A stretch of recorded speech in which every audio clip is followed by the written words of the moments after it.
Okay. We left off on Ayin Vavim and Aleph.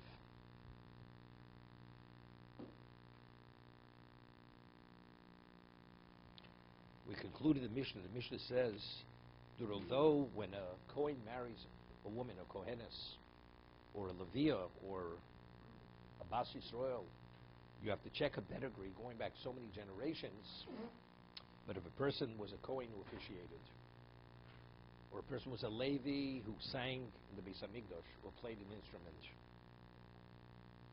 or a person was a member of the Sanhedrin, or a person was even a member of Bezdin, which adjudicate monetary laws, and various things which Mars can discuss, or a person was actually inscribed to be a qualified witness to be able to testify. He was signed in as, if you need qualified witnesses, he qualifies as that witness. His pedigree does not be checked. Why? Because it's clear. Because they would only allow people who people who had special pedigree to be on the Sanhedrin or Gabi Tzedakah, to be able to go raise money, collect money, whatever it was from the community, or we'll see the Gemara discusses, to make an evaluation. You know, the Gemara in the Megillah speaks about Shiva Tuvi Yoyer. Every community had 7 members on the communal board, and any communal issue, they would make the decision. For instance, people have to contribute to the communal tax, and it was based upon, based on a person's financial standing. You know, how much does each individual have to give? And if there were certain issues, let's say somebody had to be penalized, they will make these decisions. It was called Shiva Tuvi. The 7 members of the community, that was the board, the communal board, and they will make all these decisions. And the Chofetz Chaim speaks about many things. It speaks about Lashon Hara, where sometimes there's a question how they should evaluate, how they should penalize a person, and afterwards the person's found is penalized. And it was a vote. So there's just as Achrav Lahatos in a Bezdin, Shiva Tuvi, there's Achrav Lahatos. The man is found guilty, he has to pay the penalty. So he goes over to one of the members of the committee, he says, by the way, how did you vote? You vote for or against? And he's not permitted to say. Because he says, it wasn't my wish, I was on the minority. He says, so what is he saying? It's the others. He's not permitted to say it.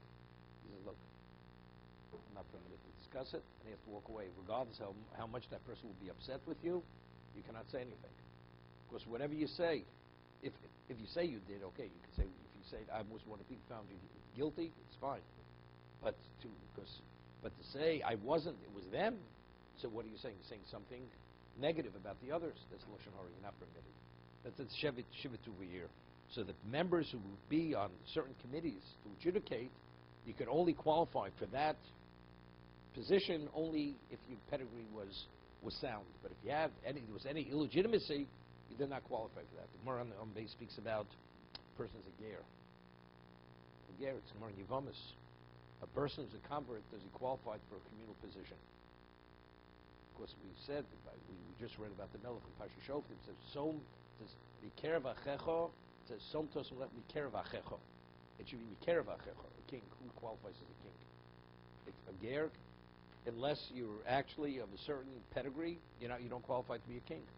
And the Gemara says even for a communal position. So what the Gemara says, what about if his father is a ger and his mother is Jewish? The Gemara says then he qualifies. If the mother is Jewish, he qualifies. To be what? To take on a communal position. But the Gemara makes differentiations. Let's say you have a communal position. One is at a certain level. One is a Jew from both parents, paternal and maternal. The other one's a ger from the paternal side. Mother's Jewish.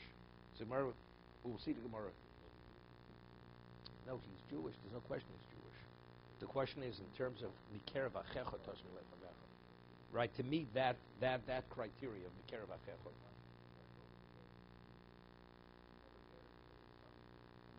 So we discussed it. If you have continuous, we discussed it yesterday, if you have ger, both parents of many generations, it says after 10 generations, we treat him, we don't know, although he's a ger, he's permitted to marry a mamzer, because he's not Kal Hashem, but because it's been forgotten, his pedigree has been forgotten. If we allow him, people are going to say a kosher Jew is permitted, so we won't allow it. But he is a ger, he's still a ger. His classification is ger. Correct. It's not simple. You have shuls, Gemara, you have a board, you have a president of a shul. You have certain offices. Does a woman qualify to be an officer? You have a sister or something else. But you have a woman on the board, on the board of the board of trustees of a shul. Is a woman permitted to be halachically? She could be Dvorah Neviah. You understand? She could be the most righteous, devout woman. The Gemara says in Yevamis, based on this posuk, she cannot. Because you have to be of a certain standing. It has to be a male. It has to be that. Otherwise, the person doesn't qualify.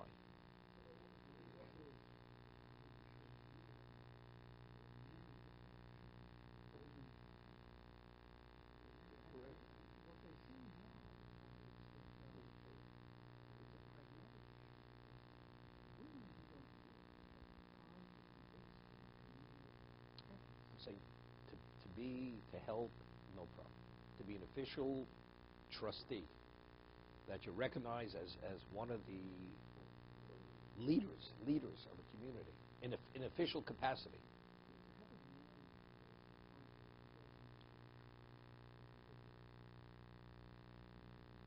I understand that. So if you set up, what was the idea originally of the sisterhood in the shul? Sisterhood, the women assumed that many financial responsibilities for the shul, for the institution. I mean, yeshiva also has a sisterhood. They were a fundraising arm to support the yeshiva or to support a shul. That's fine. Of course, they're not over the men. They're doing it's a women's group wants to help, so it's their own infrastructure. It's the infrastructure of women. Here, this is women who take a position where they dominate in official capacity the community. The community is comprised of men. I'm not taking the pasuk. I'm not taking the Gemara. Chazal. This is Chazal. This is a Doraisa. I'm not talking. This is not your Rabbanans.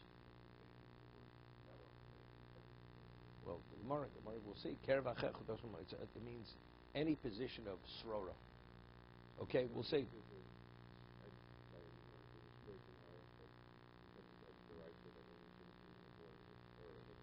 The Gemara says there was Munvez Amelech. Munvez.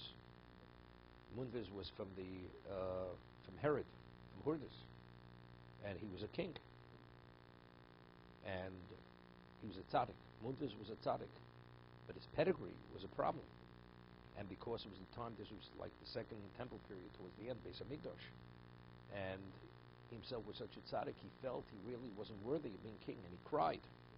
He shed tears. And the people, the Chacham said to him, you shouldn't shed tears, you're a special person, it's okay. And because they said that, it says, because they said that, there was tremendous suffering came about upon Klal Yisrael because of that.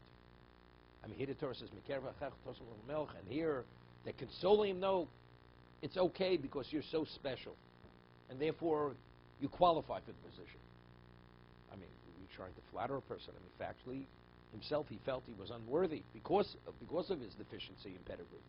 He didn't have a proper pedigree. Over there, we're speaking as king, wasn't as a kingly position. Okay, we'll see. So the Mishnah says that for a woman to marry a Kohen, you check the pedigree going back 4 generations. So Mar asks, Maishno b'nashi batki, Maishno b'gavri lo batki.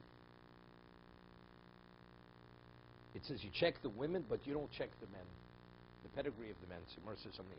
Nashi, chiminsu badi adodi. When women have disputes, quarrels among themselves, women know what's going on by another woman.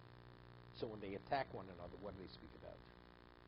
That, she had an affair with another man, or something about what?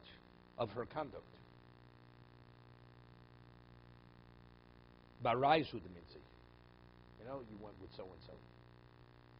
The Misa Dika Mils Lo Islo Kolo. So pedigree, they don't speak about your miyuchos, you're not a miyuchos. They speak about their inappropriate behavior. Because women know what's going on by another woman. So when they quarrel and they attack one another, so they point out this area of failing. The pedigree they don't talk about. Gabri chiminzi b'adodi.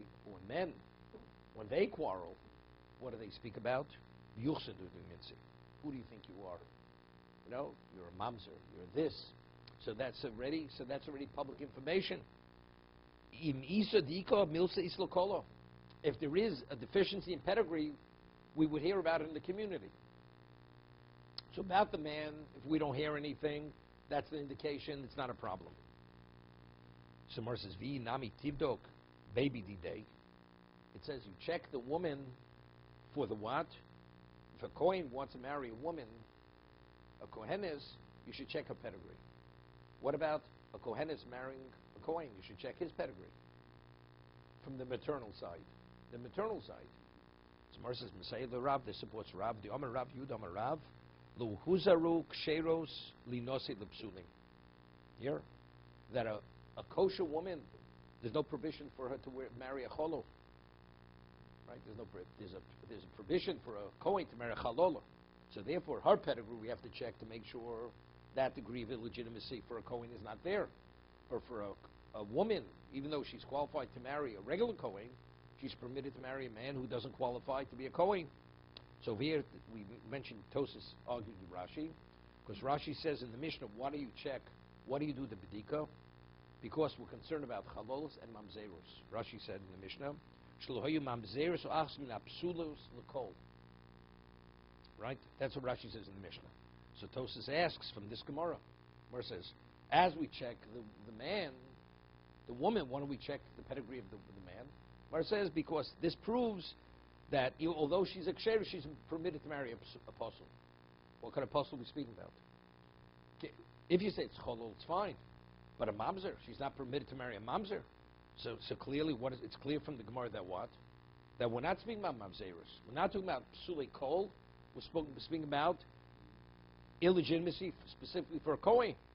And therefore, that's why Tosas argues. But how do we reconcile Rashi with the Gemara? The Gemara clearly indicates like Tosas. So here, Rashi explains it. He touches upon it. Third line. Fourth line. Lo huzru ksheros. 3 lines from the bottom. Kohanes linosik lipsulin. A woman who's qualified to marry a Kohen, a kosher woman, there's no provision for her to marry psulin. Gon chaloli. Okay, cholol's good. Gon chaloli. Geri, converts. The charuri, that's an emancipated slave. The kaven lo the Torah leim luyuchsin. So since the Torah is not makpid in yuchsin, here, Rabbon nami lo oved bu mailo latzchin lo bedika afilu machmes mamzeres ushtukus. Kischaze isurbe, avol lechashosha ulemivdak lo atzchinu. He's saying something phenomenal, saying something, and therefore Tosas' question is not a question. What we're speaking about in the Mishnah, it's purely rabbinical. On a Torah level, if a man, we have a principle called Echelo Chazim L'Mavzekino. A person has a cheskes kashrus. She has a cheskes kashrus. Why do I have to worry?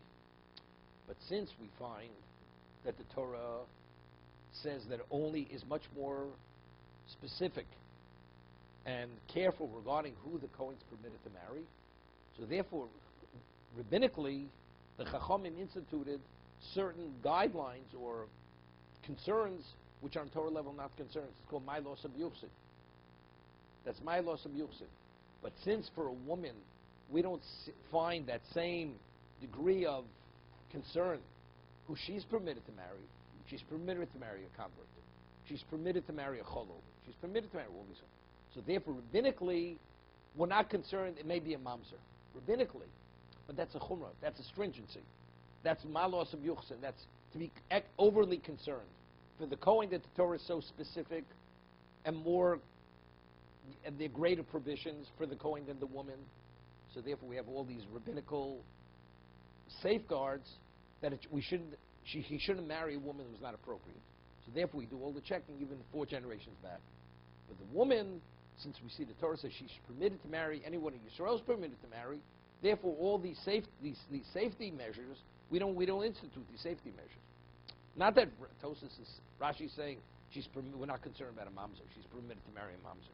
Of course she's not permitted to marry a mamzer. This is what we call malos of yuchsin. Because we can see the Gemara is going to say, La halacha, we don't rule like our Mishnah. Our Mishnah is more like Rameir. The Rabbi Chachamim hold every family is b'cheskes kashrus. Every family, unless there is an overt issue that is a concern for a problem, there is no problem.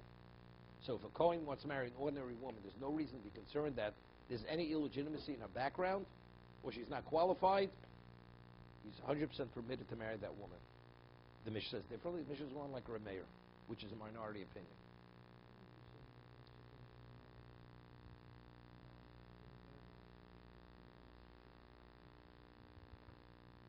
Officiate. That's why it's so important for a rabbi. That's why I just mentioned it was a wedding last night. The rabbi has to, when he meets the chosn kala, the bride, he has to ask certain questions, just background information. Very often the mother would be a convert, which is not, or the woman, the mother was divorcing, and she was never divorced properly. She never received, she had a civil divorce, she didn't have a Jewish divorce. Many, endless problems. So I told her a story last night. I was at a wedding in Scarsdale many years ago, 15 years ago, and the rabbi was an Orthodox rabbi, a good person. But you know, you have to have certain sensitivities and experience in areas. And he was the rabbi of the Young Israel of Scarsdale. And the family who was getting married were observant people. And I say to the rabbi, by the way, did you ask him if the ring is his ring? That's the question I said to him. He said, I assume it's his ring. I said, look, why don't we ask him? So we asked him. I say, is the ring your ring? He says, in our family, we use is an heirloom from our great-grandmother. Each grandchild who's married uses the same ring to get married. When he heard, he was taken aback, the rabbi. So we called the grandmother. It was her ring. And we said, look, in the presence of two witnesses, your grandson is going to give you $1. Purchase it. He's going to do a hagbo. He's going to lift the ring. And you're fully with good conscience, you're transferring the ring that it's his ring, because otherwise the marriage is not a marriage. And she said, I am giving to you, selling it, gifting it, whatever it is, it's your ring to marry your wife. And it's unconditionally yours. And what you want to do afterwards, you want to return it, that's your prerogative, you want to return it. But if you don't ask the right question, it could be a problem. And you have all these things happening. Illegitimacy, divorce, woman went off to college, and she had certain relationships. Now she's marrying a Kohen. She's a defiled woman because she had relations with a non-Jew, right? Premarital relations with a Jew is not a problem; doesn't defile her. But with a goy, with a Gentile, she's not permitted to a Kohen. Yep. So I'm saying, so you have to be sensitive how to ask the question, but the questions have to be asked.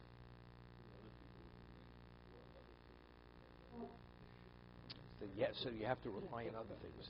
You have to rely on certain things.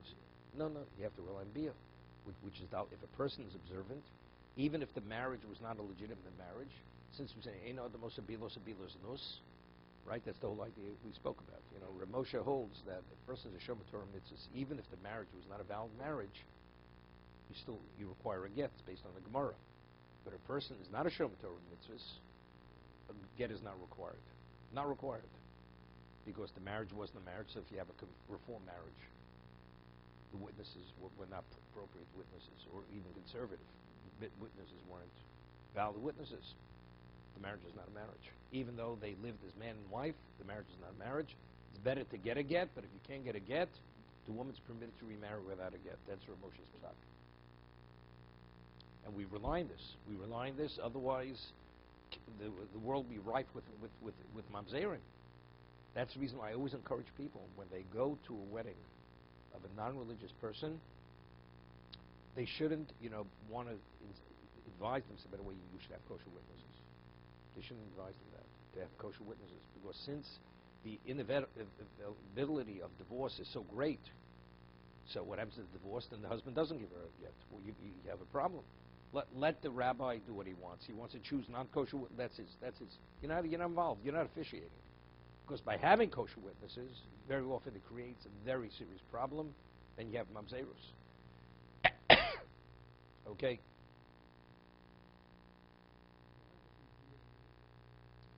Because when a person cohabits, you cohabit that the act is a mitzvah. there's a subconscious intent. We're living within the context of Judaism. A person otherwise, cohabiting, have children, to this, to that, for enjoyment, for whatever other reasons, but it doesn't have that at any level as part of the relationship. Not everybody agrees to Rav Moshe. It has no to mitzvah shifras kavod. No. Eino the most abilos abuse. A person does not, when he cohabit, it should just be an act of promiscuity, right? Meaning that's part of the way people are together. They have many relationships. This is the sexual aspect of the relationship, okay? But that's not enough to create a marriage. It has to be, it's an integral part. There's a mitzvah aspect to it. Mitzvah procreation, there's mitzvah that. It's only within the context of marriage. That makes it, causes whether it is a marriage or it's not a marriage. Not the mitzvah. I know there's a mitzvah procreation. It's the purpose. What is the purpose of the marriage and the tachlis and that? And it's because the Torah prescribes this. That makes it into an act of marriage.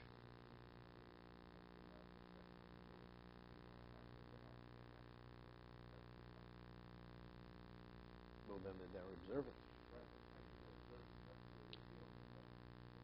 Okay. You have to ask other questions also. In many cases I've had. So with a South African. And dated a girl. She had a Jewish name. And they got involved. And it turned out the mother wasn't Jewish. And he ended up marrying her. And I told him. And I met with him, tried to discourage him. I said, the marriage is not going to last. Because he was very Jewish. He was a South African. Very Jewish. And he had a strong Jewish identity. And ultimately, didn't last more than 4 years. But they had children in the marriage and whatever it was. But initially, how did he get involved? He thought she was Jewish because her father's name was Stern. That was the girl's name, Stern. The mother didn't even convert. It's not it was a conservative reform conversion. There was no conversion. That's what happened.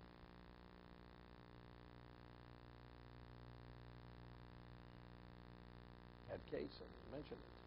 Somebody many years ago in Yad Avram, he's getting married, and I asked the question. I said, was your mother ever divorced? So he said the story was, his mother was married to his father. She was divorced. She married another man. And then she was divorced from the second man and remarried the father. So that's a problem. But that problem, the remarriage doesn't affect him, as long as she was divorced from the second husband. He's the second time around. He was the third marriage. He was the product of the third marriage. The first husband was the third marriage. Okay, this is on the rebound. No, so it's Mausa Grushoso. So Mausa Grushoso doesn't cause any illegitimacy. But if the second marriage, she didn't get a proper get, he's a mamzer. And this is like 2 weeks before the wedding. So we meet. I said, you know something? You have to find out who officiated in the divorce from the second husband. Okay? So she was divorced in Connecticut, some town in Connecticut. It wasn't a city, some town in Connecticut. And the rabbi's no longer alive. The one who oversaw the divorce. So I said, get me his name. So he's no longer alive. He probably was an older rabbi. He probably was maybe a rabbi of standing, like what we call Litiv Sharov. So he was a Lithuanian rabbi. He did it right.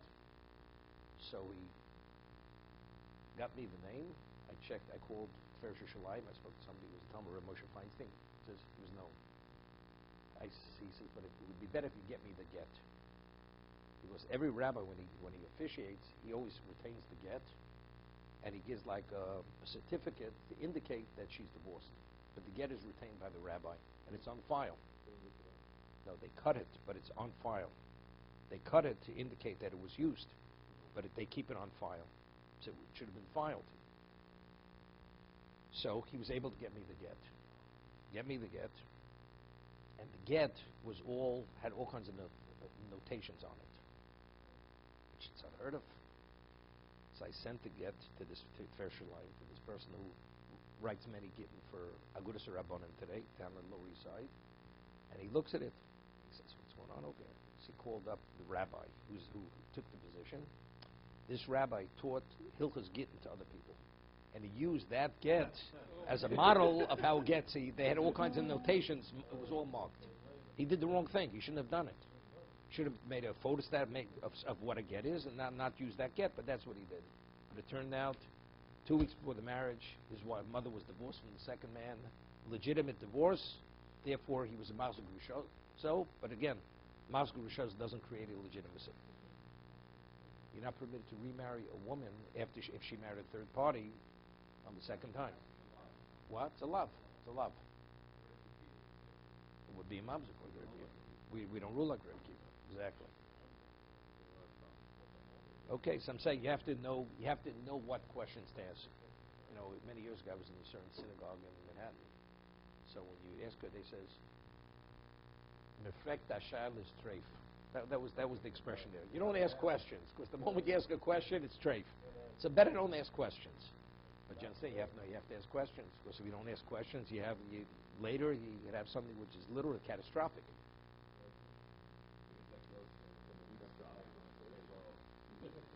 Yeah. Okay. Let's go further. Ravad bar Arvo, Tony Daladimos, Shem Shtei Mesrei. Our Mishnah says you have to check 4 mothers, been going back so many generations to determine the legitimacy of the mothers, which together on both sides are 8 on the maternal side, maternal, paternal from the mother side, which turn out to be 12. Our Mishnah says 8. It's Tona Daladimos Shem Sheish Esrei. Bishlom Ravad bar Arvo, Corner of Arvo, he says 12 rather than 8 as our Mishnah. Mukim law b'Levi Bas Yisrael, because the Mishnah says that if the Kohen marries Levi Bas Yisrael, you go back another generation. So therefore you have another 2 on each side. El Masnisa, name of Pliga, lo, my orachas, zugachas. Okay. Omer Yudom Rav, Zudivre Meir. When the Mishnah says that you have to do the check on the pedigree so many generations back, this position, the anonymous Mishnah is attributed to Rameir. Rashi says, Stam Mishnah is Rameir. That's Rameir. Avol Chachomim Omrim Kol Mishpachos B'Cheskes Kashrus. Every family, there's a presumed status, there's no illegitimacy. And you have a right to rely on that. Nothing. I mean, you know, as they say, you want to be, if you're concerned, there may be a problem, you should ask. But halachically, that's the story I told over at Moshe. Moshe was under a chuppah officiating, and the grandmother was there. There must have been something wrong with the woman. And she says to Moshe, she says, by the way, I was married before, and I never was divorced.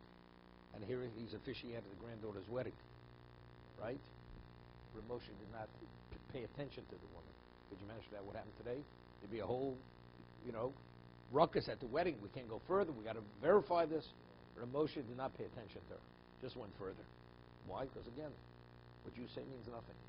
There's a cheskes kashrus, and you have a cheskes kashrus, and you're coming up with all kinds of nonsense. Just totally ignored it.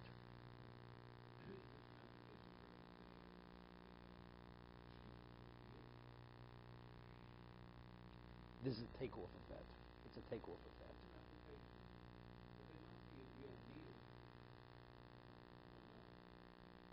No, it's not a real need.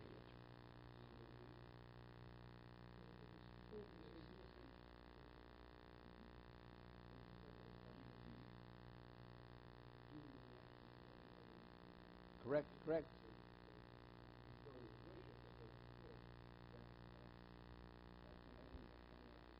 No, it's nothing. We'll see. You have to have 2 witnesses coming and say there is a problem. Even if they don't know clearly, but they said we heard there's a problem, that has to be verified. But if one person comes, you should totally ignore it.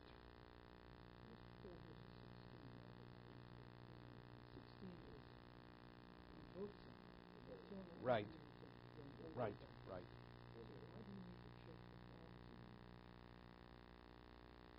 No, it's the women. It's not the father. It's the mothers. Four generations back, two on each side.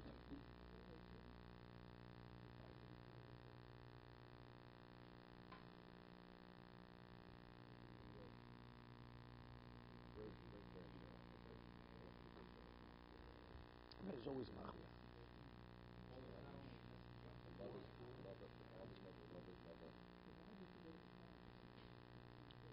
Well, because we said the father, you don't check. No, but it's the mothers. It's the mothers of the father.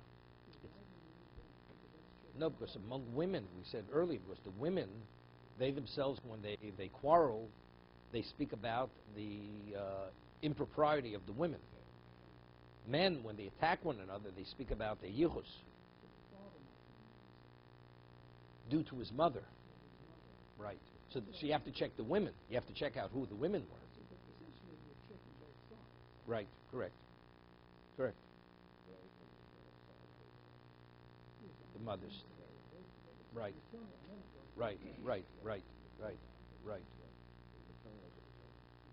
So the Gemara asks a question.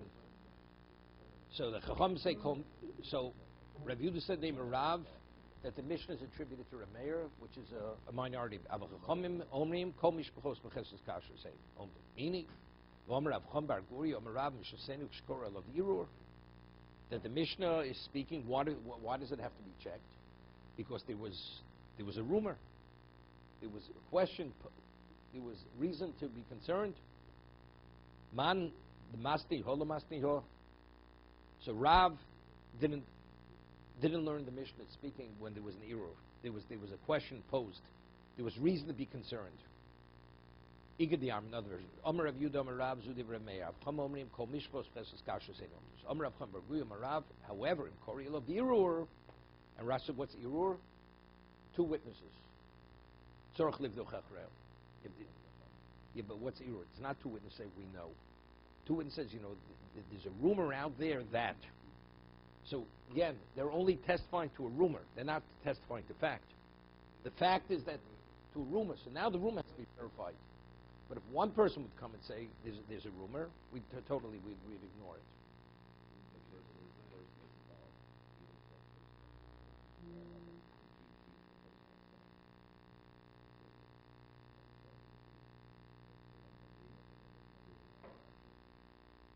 No, it's not. Firstly, the Gemara says anyway over here, the Gemara at the end of the Dorim, the woman's not permitted to say these kinds of things, right? The woman's not believed anyway, right?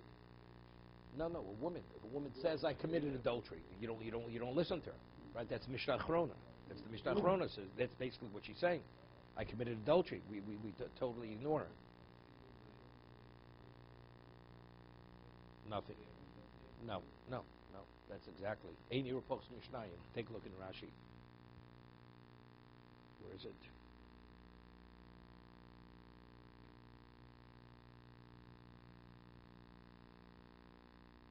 He says, Ein Tzorach B'dika Elim Korolov, first narrow line.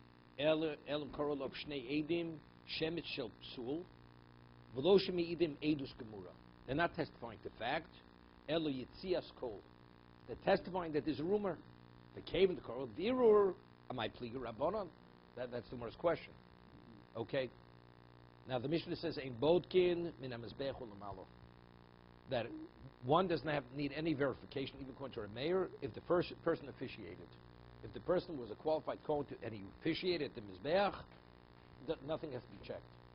That establishes fact that he has a proper pedigree. My time. Why? Because if he wasn't initially evaluated and checked, they would have never allowed him to enter into the position of officiating.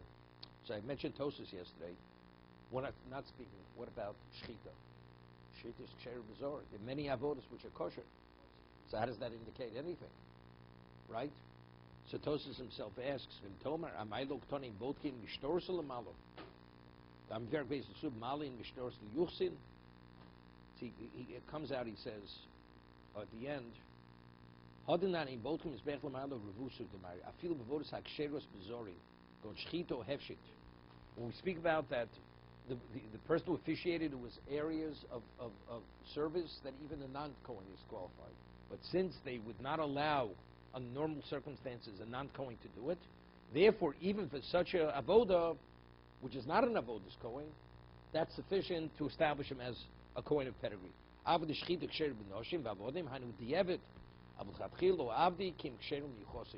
The ones who did it were Kohanim who were Yuchosim, who were Kohanim of pedigree. So even the avoda, which is not an avoda, it's interesting. One second. There's a Gemara says that you need a klishoris. When you officiate in the Beis Hamikdash, you need a klishoris. So there's a Tosis in Tzvachim who has a question, what about shchita?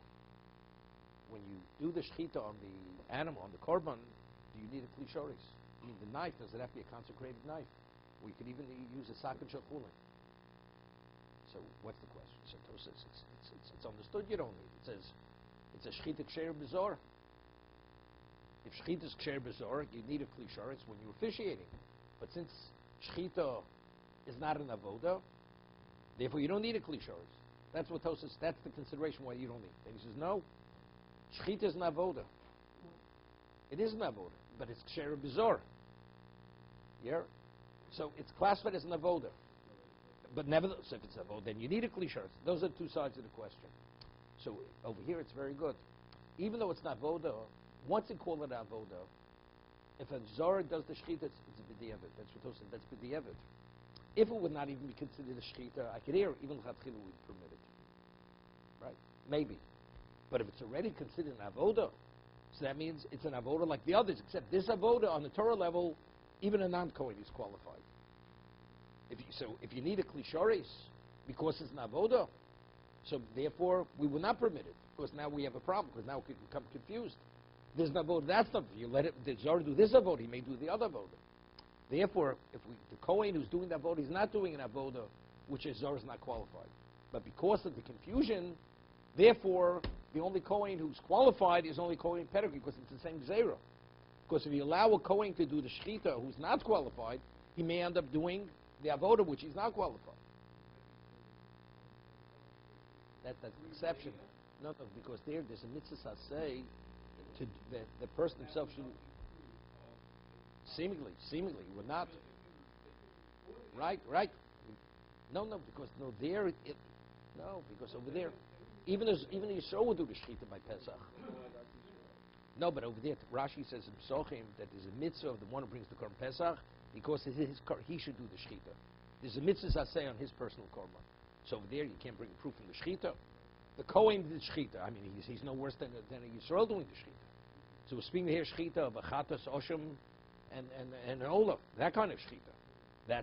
We would not allow him unless he was checked to be continued.